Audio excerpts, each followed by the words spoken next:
warahmatullahi wabarakatuh. Waalaikumsalam warahmatullahi wabarakatuh. Yang kami hormati Buya Yahya, terkait fikih Buya, bagaimana cara wudhu kita ketika di kamar mandi yang nggak ada sendalnya, baik itu kamar mandi yang di masjid ataupun yang di rumah sendiri. Soalnya biasanya di kamar mandi masjid itu berdekatan dengan tempat wudhunya. Baik. Assalamualaikum warahmatullahi wabarakatuh. Waalaikumsalam warahmatullahi wabarakatuh. Ini nanti bab terakhir. Jangan Anda mudah kena penyakit namanya waswas. Yang kena waswas hanya orang bodoh. Kalau orang alim nggak akan bisa kena waswas. Orang punya ilmu nggak akan kena waswas. Waswas kena najis. Memangnya ada di mana sih najis? Najis cuma 7 kok ada di mana-mana. Kan jadi pusing. Najis kan cuma 7. Masa di sepanjang jalan ada najis? Jalannya miring dia kadang-kadang waswas. Ya, Anda usah kena waswas. Sekarang pertanyaannya, memangnya kamar mandi kenapa? Memang kamar mandi najis. Dari mana kisah kamar mandi najis? Saya bertanya kepada Anda pribadi, kalau Anda buang air kecil, Anda siram atau tidak? Sudah, hanya anjing sama kucing yang tidak disiram. Maka kamar mandi suci, kenapa pusing? Ayo. Kecuali Anda yakin betul bahasanya tradisi masyarakat Cirebon kalau kencing tidak pernah disiram, baru sah. Anda mengatakan najis. Jelas? Ini penyakit waswas, jalannya jinjit, pakai sandal, sandalnya pun sudah sandal kelamaan, jadi ujung kelingkingnya keluar, najis juga. Anda tidak usah kena waswas yang bikinnya. Kamar mandi usum disiram, setiap buang air kecil pasti disiram, kan begitu, selesai. Bahkan kalau Anda jatuh pun nggak usah dipikirin, sebab ya umumnya orang di kamar mandi adalah disiram. Memang umurnya kamar mandi adalah buat kencing, tapi siap itu kan jadi biar lega, tidak kena waswas.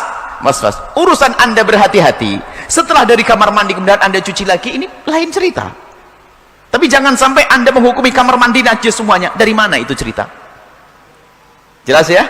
Anda sendiri yang menjawab. Anda kalau kencing pasti disiram kan? Nyiramnya kemana? Atau Anda kencingnya ke atas? Tidak kan? Normal. Bahkan rata-rata kencingnya, mohon maaf, akan di klosetnya. Kan begitu? Kalau itu kloset. Rata-rata seperti itu. Apakah Anda naik ke lalu gitu? Nggak ada, normal semuanya. Makanya ini penyakit waswas. Padahal orang kena waswas kalau ditanya tuh bingung, kayak tadi itu kan pasti nggak najis terus ya begitu.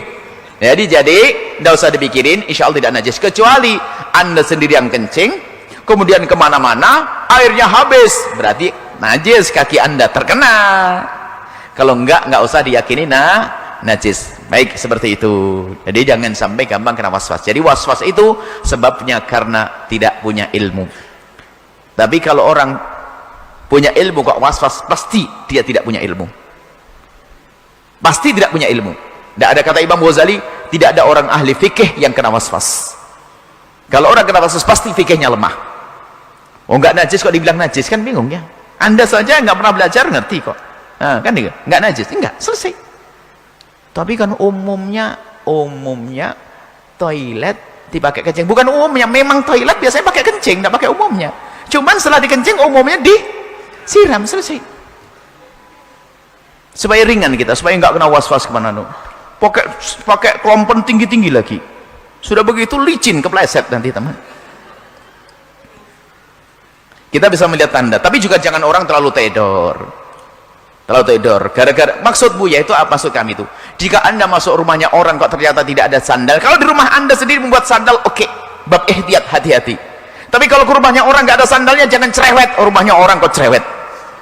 Ini loh, kadang-kadang rumahnya orang cerewet, wah lu nggak ada sandalnya, najis ini nih. Ini tidak pernah ngaji nih.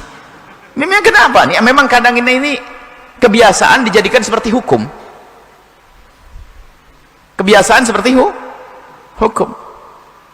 Dan mungkin juga ini kritik juga masjid yang kadang-kadang ada kolamnya, masjid untuk penyeberangan langsung ada kolam itu ajib betul untuk menyebarkan penyakit. Itu tidak pernah cuci 2 tahun itu, koreng, katel, kudis, semua dari situ.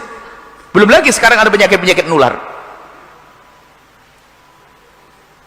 Ini zaman dulu pakai kolam gede langsung gitu. Ini mohon maaf ini kadang-kadang, kecuali airnya bisa diganti terus, tapi jangan sampai ini menjadikan waswas.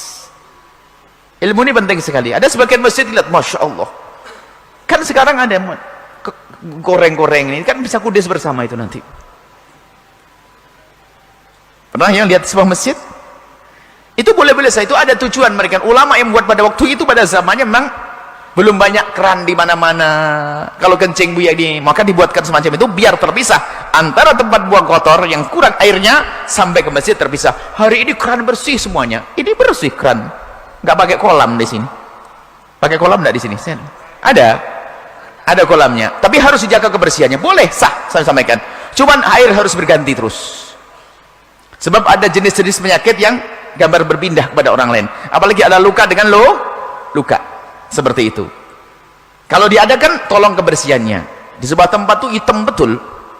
Dan airnya tidak mengalir, Masya Allah. Seperti itu.